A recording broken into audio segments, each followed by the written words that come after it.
We're here at Russ's Gold Coffee. If you're noticing anything different, you can see things, right? We're in person, which is really cool. Yeah. With our guests. Usually a lot of our guests lately is, it's been remote. So it's actually good to have somebody back in the shop. Yeah. More importantly, like Cassie's been a long time supporter of the shop. Yeah. Right, Cassie? Yes. Rust is gold all the way. Rig or die. Rig or die. Yeah. That sounds like a new t-shirt. Right? It does sound like a new t-shirt. Skate or die, rig or die. Yeah. Ride or die. Skate or die, rig or die. I exactly. like that. But she was also one of our first guests on our podcast. How long ago? That was almost like 4 years ago, 4.5 years. Yeah, 4.5 years. Welcome back to the podcast, Cassie. Yeah. No, thanks for having me. We always love having you, man. You're always fun and, for the most part, pretty upbeat and cheerful. Yeah, yeah for the most part. For the most part. Could you paint me out to be some kind of monster? Some motorcycle monster. It's because I don't drink coffee, right? That's right. Well, maybe if you drank coffee, you wouldn't be such a monster. Yeah, but you have cookies. Who doesn't drink coffee? That's the thing that I don't quite understand. To it. I am Are you really? Yeah, Are you allergic? You're legit allergic. Okay. Like, yeah, seizures. For all of you seizures. legit allergic to coffee, I'm so sorry. I didn't mean to like. Does it make your tummy hurt? It makes my head hurt. Okay. Because it'll cause seizures. Okay. Yeah. You're not just being a hypochondriac. No. This is a real thing. It's happened before. Well, we don't want that. Yeah. No seizures especially in the coffee shop, not here on the podcast. Right. So we're trying something new. We're doing video now. Decaf. We're doing VideoCast on a bunch of different platforms now. We're trying to do something different so you can actually see the things that we're talking about. Cassie did something really cool the beginning of April. Something Thaison and I have been wanting to do, and we didn't get a chance to do it, and it was the Biltwell 100. Hey, I'm Thaison Hollywood Garcia over here at Russ's Gold Coffee and Racing. We're here at Sandia Speedway. We're beautiful weather today. We're out here racing some vintage road racing bikes. And we want to thank our sponsor, CJ with Law Tigers. They've been helping us out since day one. Almost 5 years they've been sponsoring our podcast and road racing team. Thank you guys. We appreciate it. We look forward to seeing you guys at the next race day and or flat track day or at the coffee shop. Come say hi.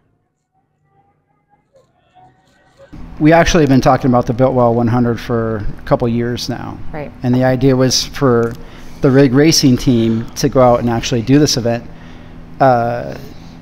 I've had a couple hiccups, which is my Husky, which prevented us from actually going and doing this thing. Steve, I think, has been ready for a couple years now.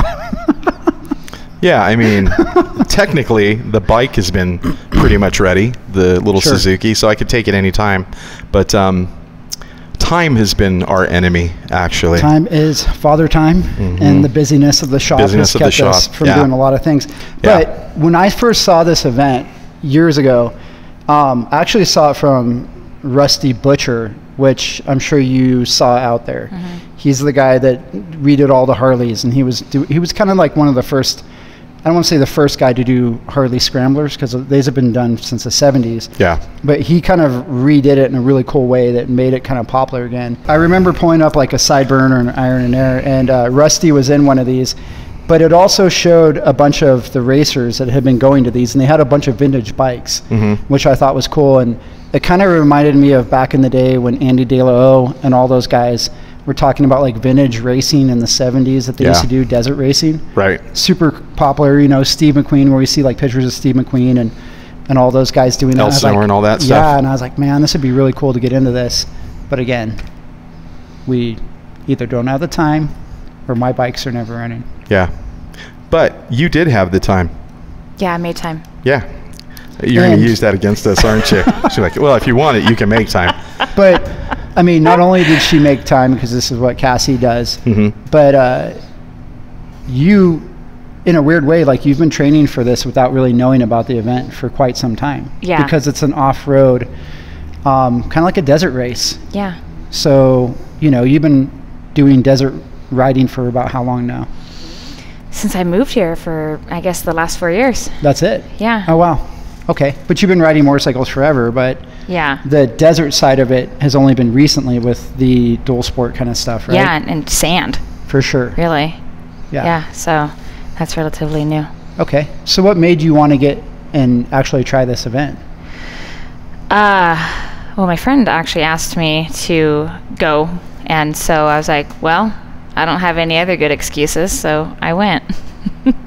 But it was more about wanting to experience what a race would be like.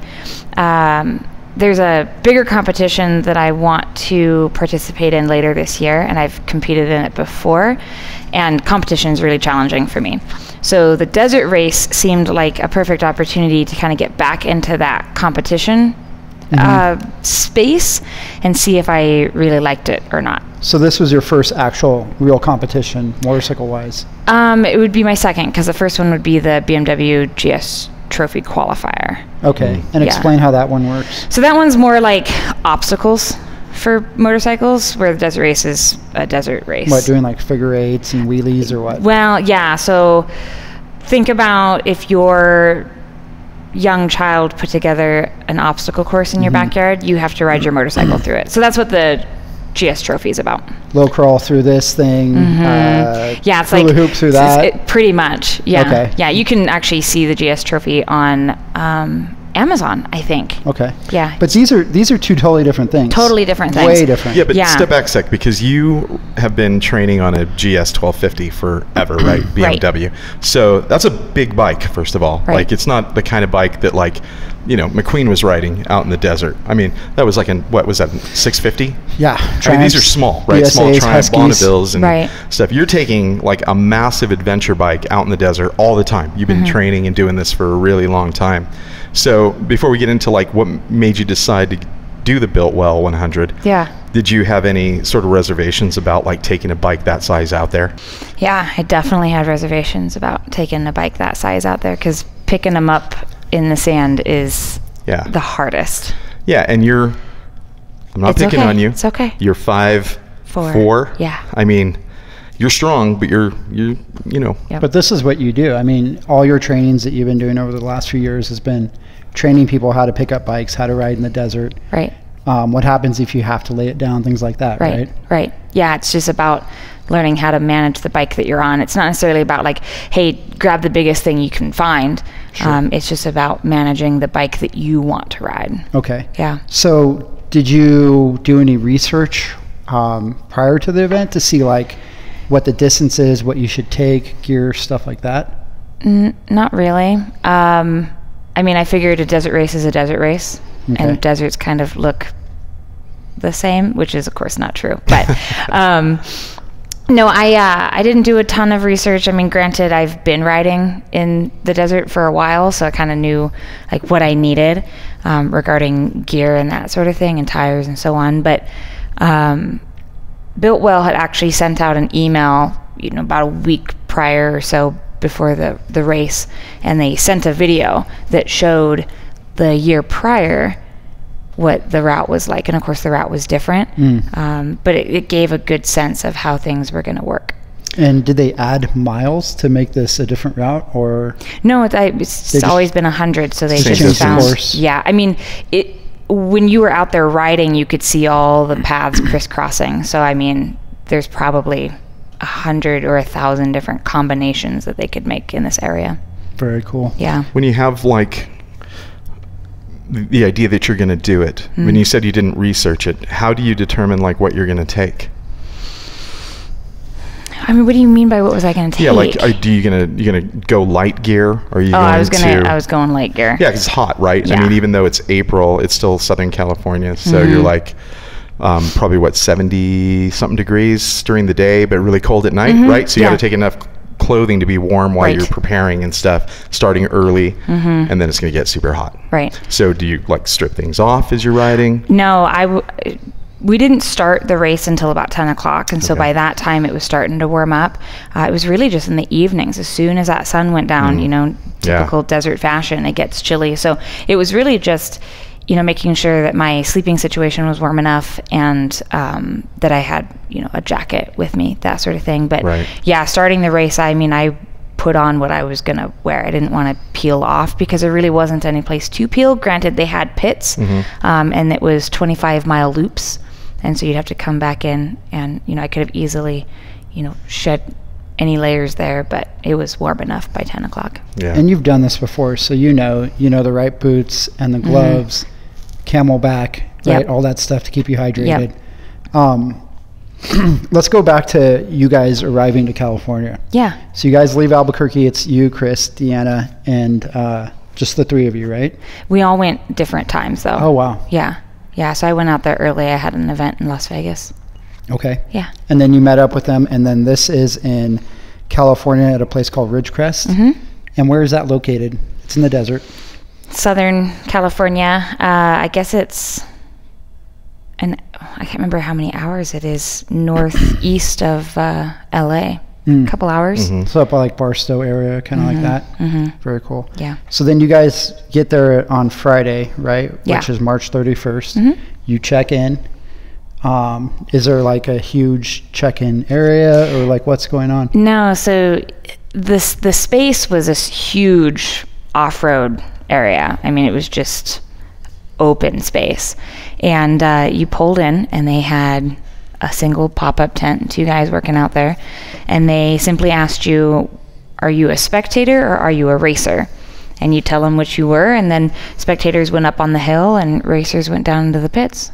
But you guys camped out the night before, right? Mm-hmm. So you guys are camping out, bring food. What was that kind of like? Is it full-on raging desert party, or what's going on? No, it was not like Burning Man. Okay. It was actually, I kind of pictured it like that, like a Burning little bit. Man? Yeah, like the night before, unless you're working on your bike and getting ready to race. A lot of people were working on their bikes. A lot of people were out riding bikes. No bonfires with people like drinking and no. dancing around and listening to EDM, like No, nothing like that. I mean, it was definitely a party. Like you would see, groups of friends, hunkered around someone's RV or whatever.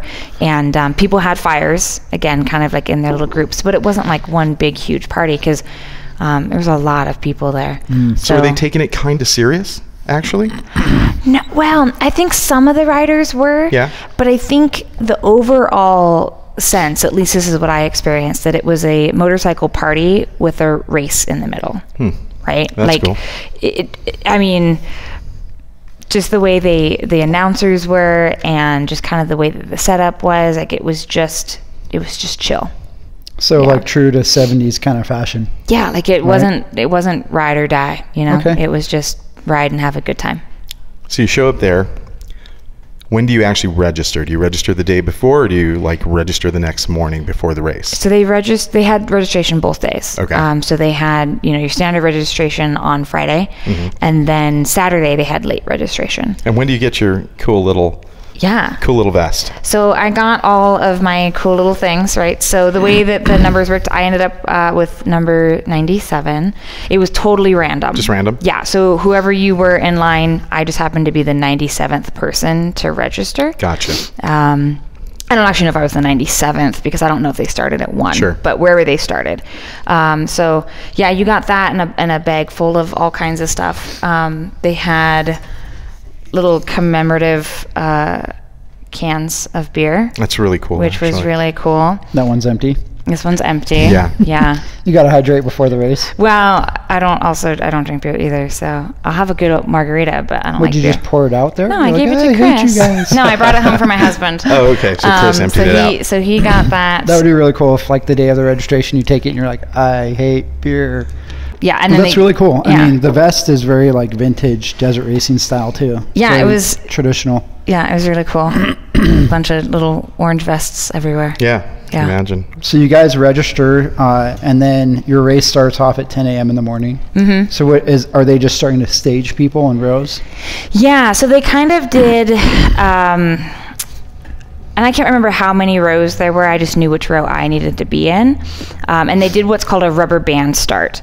And so what I thought a rubber band start was, and it kind of sort of is this, is where they'll send a group out and then, wait, and then send a group out and wait. But actually what a rubber band start is when they literally take a rubber band and they pull it across. Everyone's bumped up against this rubber band, and then they let it go.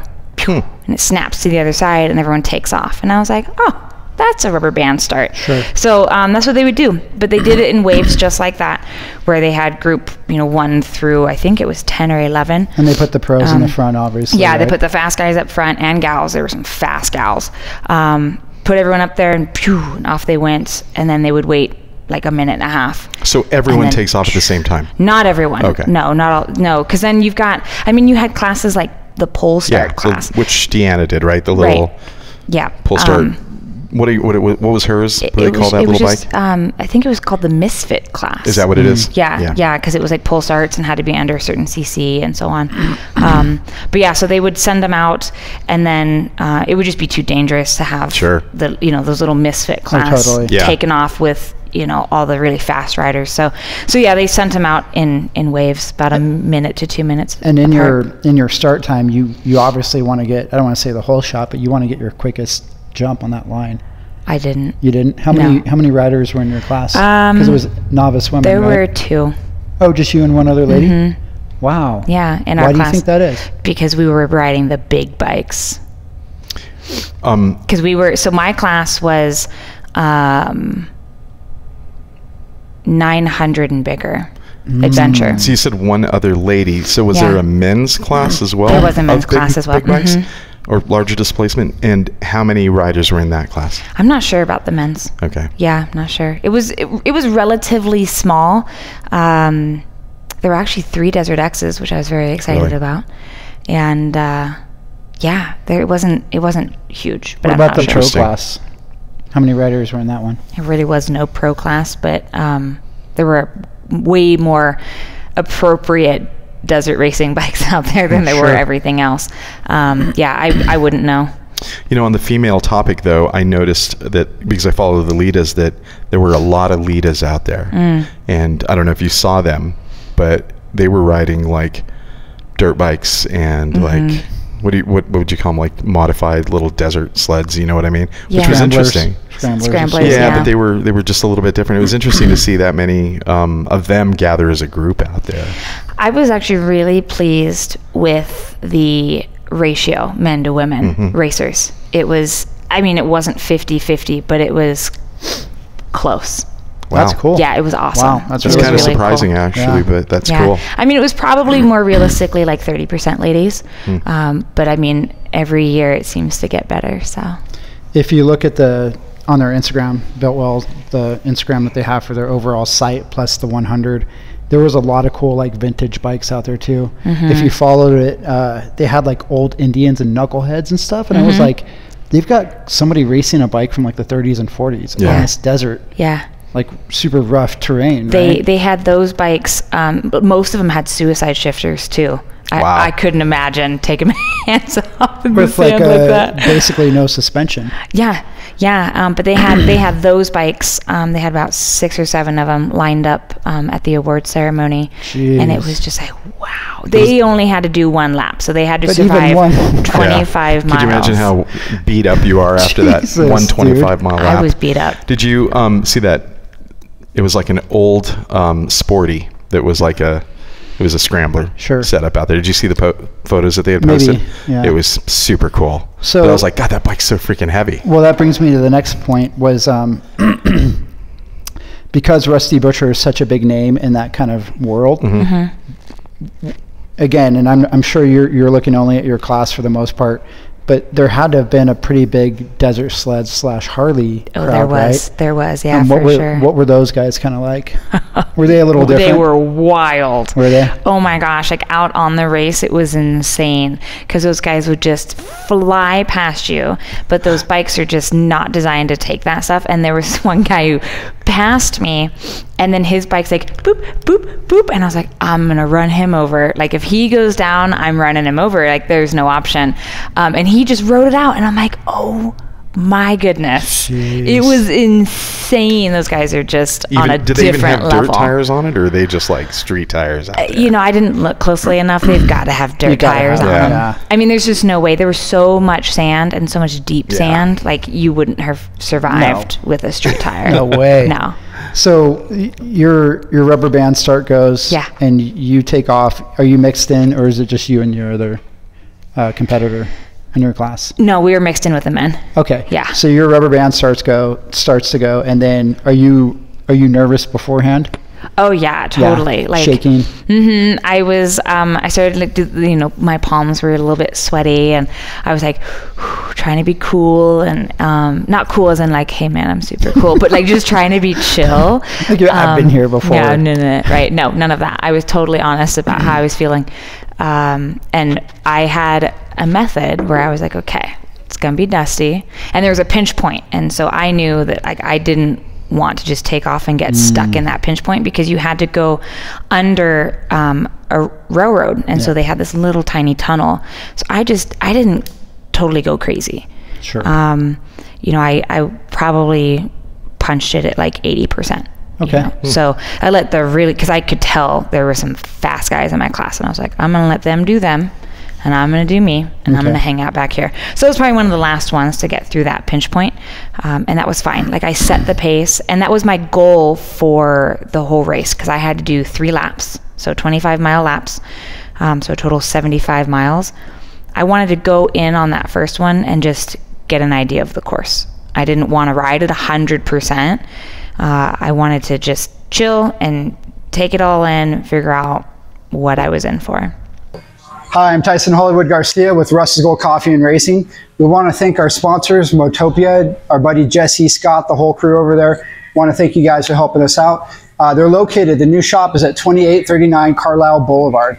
They've got everything from Triumphs, Moto Guzzis, Aprilias, Betas, all kinds of cool stuff, and they got Royal Enfields. It's a huge selection of Royal Enfield. So stop in, give them a shout out, tell them we sent you. Thank you guys for sponsoring our podcast. Okay. And did they give you a map ahead of time? Did you have a map you could tape to your tank, or? They actually had they did. So they did have a map, but they had the trail really well marked. I mean, you weren't out of eye shot of a flag.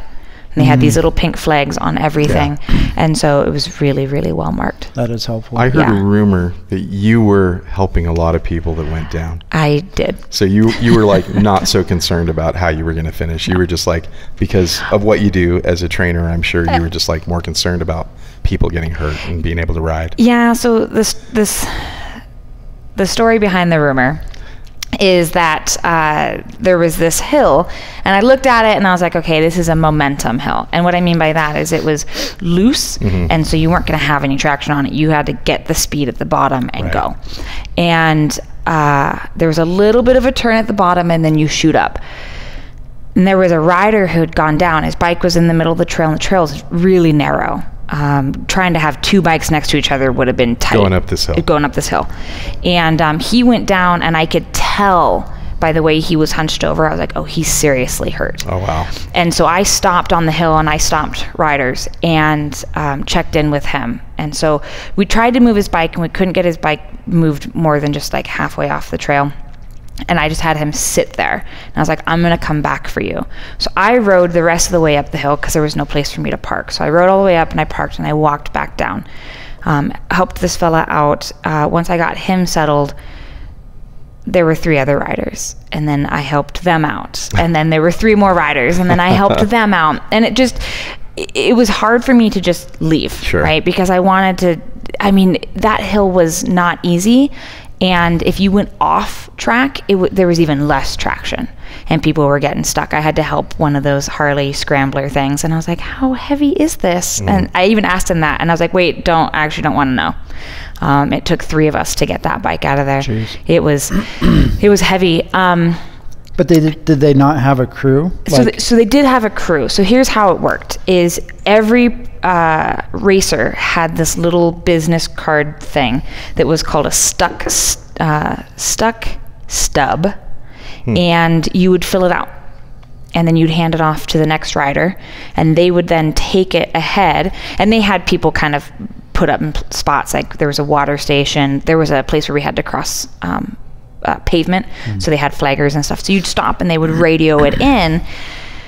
So the guy who fell down originally, the one I stopped for, I gave stuck stub to someone, and they took off with that. So it took a while to get back there, though, right? Because that rider has to then pass that on, and then the radio has to pass that on, and then you got to deploy the people in the side-by-sides, and they got to get all the way out there.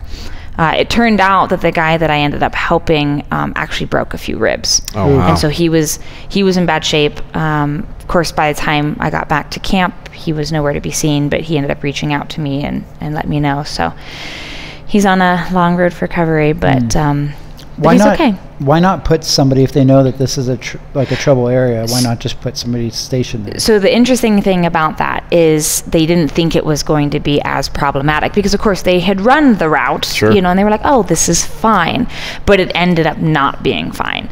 Not enough people had the momentum. They got stuck on the bottom of the hill, or someone did go down and they had to stop, and then they fell, and it just kind of turned into this whole thing. And it had rock in it too, so you could easily ping pong off of them and off track. So when they finally did get someone there, they did reroute a different hill to get up past that. But it took a while. That being said, like you helping people, did you see more of that? Or were people pretty much just like, I'm there to win a race? I mean, it's a race. Yeah, so, there were fewer, I can't say there were fewer people. I think I went down twice. So I went down, first time I went down, I was trying to avoid someone on a hill. And as they righted themselves, they started to fall in the direction that I was trying to pass them. So of course I turned off track and ended up going down. Someone helped me get up there. And then the second time that I went down, the riders stopped and helped me get up. So there was definitely that camaraderie. Yeah. Yeah. Yeah, I'm thinking about, when somebody goes down at either motocross, flat track road racing, usually the thing to do is get as far away from the course as possible, and then let somebody flag it down, and then they move the bike. That way nobody comes up and hits you, right, as a result. Like, that's the safest thing to do. But it doesn't sound like that was kind of like the plan of action. Well, I think that the difference there is that you've got 25 miles of track. You just don't have enough flaggers for that, enough volunteers, where something like a flat track race is relatively easy. Even a motocross is relatively easy because it's in a confined space. And those are actual races, right? Where this is just, hey, you get a beer. Well, no, I get that. But the other thing that I think would be a little kind of like worrisome, if I'm thinking of like as a racer, would be the idea that you might be going on this race or this event with people that have never been in a race at all, that don't know any sort of protocol about what happens when you wreck or whatever the case is. Yeah. So they were pretty clear about how that worked. That was part of the stuck stub situation, and they talked about, like, it's gonna take time.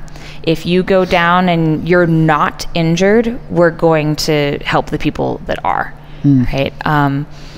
So, they talked about it. They talked about the risk and kind of how to navigate that.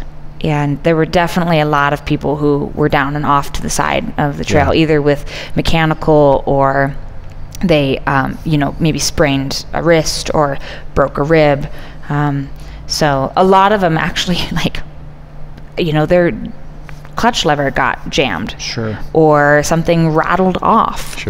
So a lot of bikes ended up not finishing, especially the vintage. It's the nature of that race, though, right? I mean, it's to be expected. You're out in the middle of nowhere. You're in the desert. You're hitting all kinds of terrain that's going to cause all kinds of problems. I could guarantee my bike would never make it. Well, just knowing vintage. And remember when we went out into the West Mesa that time, and my shifter came off like 10 minutes in because it just wasn't used to that kind of terrain, And it's a vintage bike, it's 40 years old. So, well, is there a kind of like a strategy that like people might run in a team?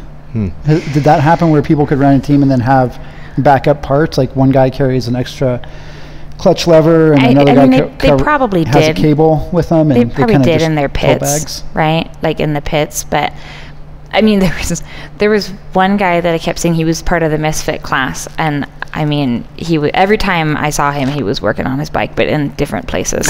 That would be me. Right. In fact, when they were doing the award ceremony at the end, they had asked each of the first place winners, like, what's your secret? Or like, you know, what's your words strategy of wisdom, sure. Right? And one gal was like, Loctite. And it was true. My modern bike was rattling at the end. I had loose things and I had to tighten stuff down. Well, let's go back to the race itself. Yeah. So, you know, you get your first lap in the 25-mile lap and you're just trying to feel it out, right? And then when does like the nerves sort of calm down and you're like, okay, now I feel good. I'm going to start pushing it a little bit and start thinking about finishing? Yeah, so the second lap, so my first lap got sucked up with helping people out. And I say sucked up like it was a bad thing. It was a total choice. Sure. The second lap, I picked it up because I was like, okay, now I know what to expect. I kind of sort of remember the hills, or there were a few hills that were totally blind, and I was like, I don't know what's on the other side of these. There were, and I'm not kidding when I say this, probably 10 or more miles of just whoops. Oh, wow. It was the fun. worst. Yeah, that sounds like a blast. It was so fun. You know, and are you hitting them hard, or you kind of? I couldn't on that bike because that wheelbase is so long and it's heavy. Yeah. I mean, I had to slow down. So that took forever and it was a beating. But yes, I definitely picked it up on the second lap. But when I came in I actually skipped going into the pits the first time between first and second. But then I stopped in the pits finishing my second lap because I crashed pretty good on the second lap. And that was when I had to make the decision of like, am I going to push it? Because I was getting tired. I hadn't ridden that hard really ever, because you're trying to like go. Yeah. And those whoops were horrendous. And so I pulled in and I had 45 minutes before they were going to close the course. So I was like, I'm going to take a break. I'm going to eat a snack. I'm going to see how I'm feeling. And I had to force myself to start taking my gear off because I just knew that, you know, after that good spill, I mean, it was at speed. And so I just decided I was going to stop. So I did not complete the race. Interesting. Yep. So they actually closed the course? That's it? And you stop where you're at and that's it? No. So how it goes is that they close the re-entry of the course. Gotcha. And so after, I think it was 4 o'clock. Yeah, 4 o'clock. It might even have been 3 o'clock is when they closed the course. And so they had to clear the course, I think, by 4, but they would close it. So like if I came in and it was, you know, 3:01 or whatever, I couldn't re-enter the course. Yeah, because it took me a little over an hour to complete 25 miles. Wow. So you've got to complete the course in that short amount of time. Between 10 and 4. Yeah. And it's 3 laps for her. Wow. Yeah, and it would have been 3 laps for me. Basically 3 hours, yeah. Yeah, probably closer to 4 because you had to slow down in certain sections. You just couldn't. There really was for me, there was really no fast spot. You know, it was either deep sand or it was whoops. And I just didn't feel like twisting the throttle on that. Well, I did on one of them, and that's when I took a spill. So. I think it's pretty cool that you did it. Yeah. You know, we've talked about it, like we said, for years, but it's awesome that you guys actually packed it up and went out there and completed it. I mean, I'm impressed. Thanks. Did you have an advantage coming from New Mexico to a degree? Because you're used to the desert and the sand and I think terrain. So. Yeah, I think so for sure. I think a lot of people, and I never really checked, but it seemed like a lot of people were kind of from that corner of the world anyway, you know. The West. Colorado, goodness gracious, California, Nevada, Utah, New Mexico, right, Arizona. Exactly. So, yeah, I think you're ready for the sand. Okay. So the race ends, they do like a tacos and beer kind of after party? Yeah. And is it just people kind of hanging out and congratulating each other? And yeah, it was kind of neat. The tacos were killer, and everyone grabbed their beer, and and then they just did the reward ceremony. You know, they thanked everybody. They talked about, you know, the things that they had to talk about, and then they just went through each of the classes, men and women. So you'd have a class, and then you'd have the ladies, and then the guys, and they would do the winners. So it was pretty neat. They had a little podium and everything. So what'd you get? So I ended up with second, even though I didn't finish. Where's my little thing? Here it is. Ding. It's cool to get a race plate. Yeah. So I got second because there were only 2 of us. But that means the way I looked at it was, you just got to show up. Yeah. You just got to show up and you can get it. The woman who took first in my class, she was actually on a 0. Wow. Really? She was on an electric motorcycle, and she was so fast in the class that had she been scored with the men, she would have taken 3rd. Wow. Yeah. So that bike had the range to actually do the whole course? I thought like a 0 would be like 35 miles. Yeah, clearly. So only 75 miles for my class. But still in the heat, you know, and the friction and restriction of the ground, you know. It did it. I'm amazed. Yeah. Did she have like a backup battery or something? I don't think so. That still would have been weight, though. That would have slowed it. Wow, that's impressive, actually, for an electric bike, I think. I mean, it's not as cool as a gas engine, sorry, but it is impressive. Maybe she had 2 of them. Maybe. I don't think she did, but swap it out. Yeah. Maybe she's a .com where it has a bunch of money. Can I see this? Yes. So you've got second place, Adventure Heavy. Adventure Heavy. Those are the big bikes. Yeah. Very cool. Yeah. I mean, it's cool. I mean, that's one of those bucket list things for sure. I'm going to. It's going in my garage. So, what's the crowd like? Because I'm envisioning that there's some big riders out there. There's some big names. A lot of good builders go out to this. Was there like, you know, some press and publicity and a bunch of stuff going on? No, I mean, Biltwell had their bit going around. There were a number of photographers that were just, you know, taking pictures of the space, of the pits, of people racing. In fact, Biltwell sent a bunch of photos, and it's really cool. So you kind of go through all of them, of course, looking for yourself. But yeah, it wasn't. It didn't feel like.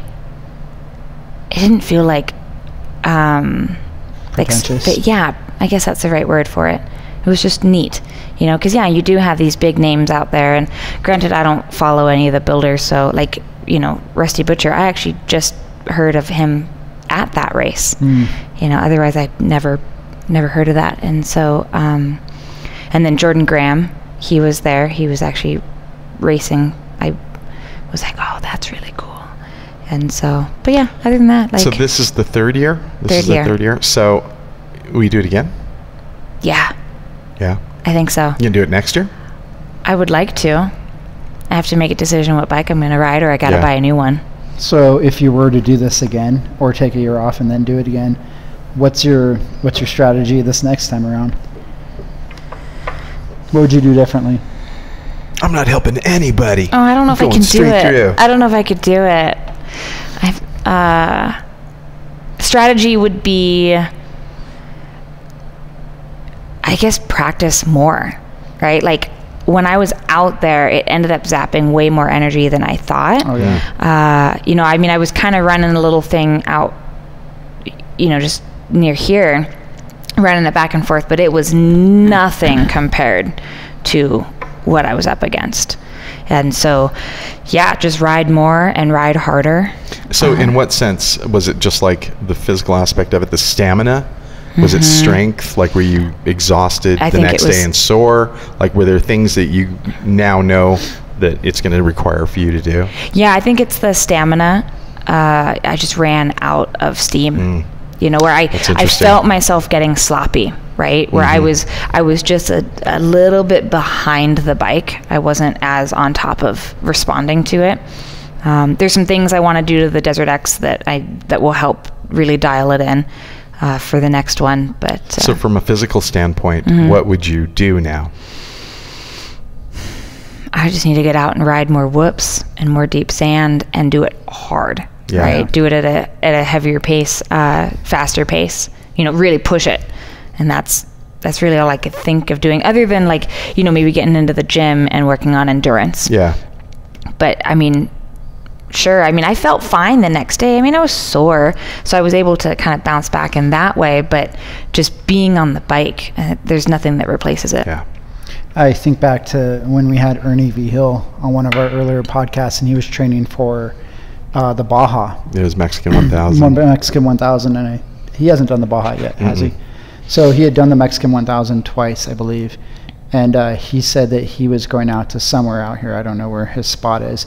And he said he was just doing, lap after lap, trying to get as many hours, clocking his hours, right? So if it took you an hour to do 25 miles, he would, do 25-mile rotations, stop, drink water, catch his time, figure out his time, and then get back on and do another 25. And just keep doing that, that circle, whatever he was doing, until he felt like he had it kind of down in his stamina, especially leading up to the event. It takes such a tremendous amount of time, right? Like, sure, on race day, like that is, you've carved out that entire day to do that thing. And, if I had run, because my second lap obviously was my best one because I wasn't helping. But I ran it in just over an hour, and if that had been my pace, I mean, it would have taken me nearly 4 hours to complete the 75 miles. Sure. And so to train for that, like you were just saying, I mean, I'd have to carve out 4 to 5 hours out of my day, and that's essentially your day. Yeah. And so it's hard to do when you're trying to also make a living. Right. So. Yeah, I mean, Ernie's sponsored, and he does this for a living, you know. Yeah. But I think maybe the smart plan would be like to, maybe go out on a Sunday if you can and carve out an hour a day, if you could, every Sunday, and then just kind of work your way up to it. That's what I would like to do, especially on my Husky. Like, we were just talking about this the other day. It would have been great because our first flat track race was this weekend, and I had some things breaking and gas leaking. Steve had some stuff breaking all over the place, and it was like, we worked on our bikes, but we actually didn't get to really test them out on the track, And there's something to be said about actually testing your machine before you go out there and figuring out all your kinks before you actually have to do it, It helps. Yeah, I mean, one of the things that, that I guess I should have done, right, and didn't really know is I have my suspension dialed in for me for the type of riding I do here, but the type of riding that was at that race was totally different, and I should have adjusted the suspension for that because I was bottoming out, and like especially on the whoops, and that's why I had to go so slow. And so I know that there's people out there that know a ton more about suspension than I do, which is one of the reasons I don't fiddle with it. But that would have been something to have done, gone out even early, gotten there maybe even Thursday night and spent Friday, because people went out and rode the route Friday just to see what it was like. That's interesting. So you could actually get out there earlier. That's a good way to do it. Yeah. And I suppose some of the riders needed to do exactly that, like dial in their bike and see where the suspension needed to be. And because there were definitely people out there that were serious about it. I was just getting my toes wet and seeing if I liked it. And you did. Cool. And I did. You got the bug. Yeah, it's pretty cool. So I don't know if I've got the bug. You got the bug. It's true, I have the bug. The real question is now, they had a coffee truck out there for the next day. Did you stay for the coffee truck? Did I stay for the coffee truck? I would have. Did you stay? No, I had a seizure. I know. You did? You could have taken a sip and then just spit the rest out. I don't know. Just pretend. Who was the coffee truck? That's what I want to know. I don't know. You didn't bother? No. Yeah. Well, cool. I mean, I think we're proud of you for doing it. I mean, it's very impressive that you guys did it. Thanks for coming on and telling us about it, because I think at least Thaison's more excited to do it now, I think. Well, it sounds like he needs to be the coffee truck that's out there next time. Yeah, Sling Coffee, Well, it's a good excuse to have to go. Well, the plan was for us to actually have a van, and I don't like to talk about things in the pretense, right? Because for me, it never happens when I talk about things in advance. Yeah. I've got the worst luck in the world, so... this is true. He does. You can confirm. I can confirm. Steve's listening to this, and he knows I'm going to jinx it over the last 5 years. Okay, but the idea was to get a good van for us to take our vintage bikes out there and swag and coffee cans and just kind of try and represent as much as we can rig and New Mexico and kind of what you guys did. Yeah. We were pretty bummed we missed it. I've got a truck and trailer, and I can put 4 bikes in there, so I don't want to hear any more excuses. Whoa. Oh, she just slammed it down for you. You just take the coffee, I'll take the bikes. That's a plan. I would like to do it. I'd like to do it next year. It's Can't cool. commit to it, because the way things go around here, but I'd like to do it. Yeah, it filled up quick, though. I mean, it was sold out. Really? It sells out? Like they actually... Within the first day, right? Within the first day. Interesting. That's good to know. Yeah, I was like... I think I was... But there was only 2 women in your class. So it's just a total?